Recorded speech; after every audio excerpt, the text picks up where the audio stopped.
You're watching Rich History, Priceless Future, the Tarpon of Boca Grande Pass. On Florida's southwest coast lies the island of Gasparilla and the town of Boca Grande. Just to the south, every spring, one of the planet's most prolific annual migrations of tarpon takes place in and around Boca Grande Pass, attracting anglers from around the world. One high-stakes sporting event is held during this natural occurrence, targeting not only tarpon, but public sentiment for the importance of protecting this fragile, natural, and economic Florida resource. Lew Hastings, director of Boca Grande Area Chamber of Commerce and the world's richest tarpon tournament, is the driving force behind this collaborative effort. When I first got into the Boca Grande Chamber of Commerce office, I looked around at the history, and I couldn't believe that the history was so rich. We couldn't be prouder to be part of this event and bringing it back on its 30th anniversary. We think it's important to the community, and we think it's important to Southwest Florida. The economic impact of recreational fishing in Charlotte Harbor alone, not including tourists, just residential anglers, is in excess of $110 million to the local economy.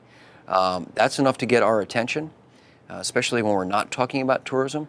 And we also found that tarpon anglers spend twice as much as your average angler, recreational angler. This is the greatest congregation of tarpon anywhere in the world, tarpon capital of the world. We need to keep it that way. So the pressure on the fishery has to be reduced.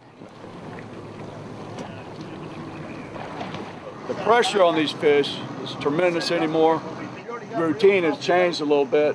They used to go up there and you could look across there and see thousands of tarpon up on the hill, shallower water, eating crabs on the surface, gulping crabs on the surface. You could put your line out, your leader out 12, 15 feet behind the boat and get a tarpon on. It was tremendous.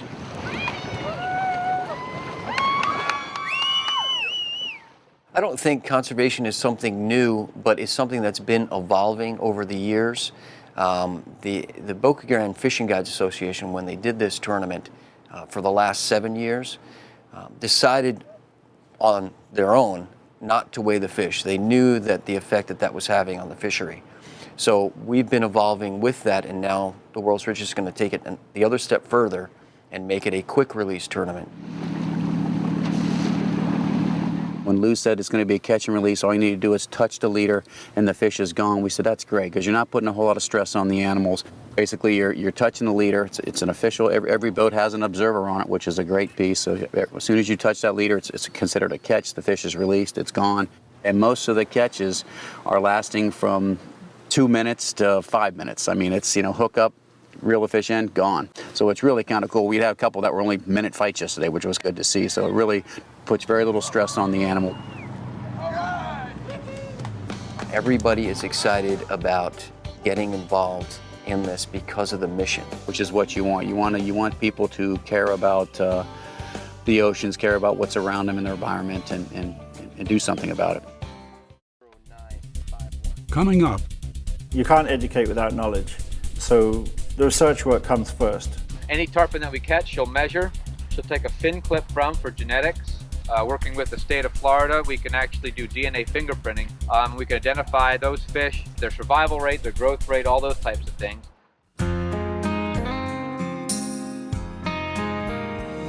It's too big to lose.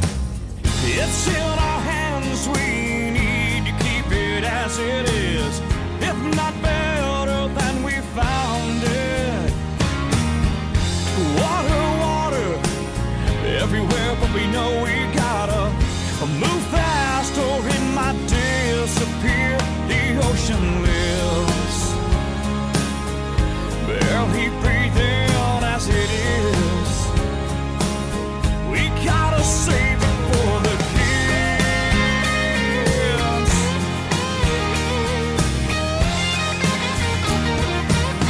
Beneath the surface, it's hard to believe. All the light most eyes will never see.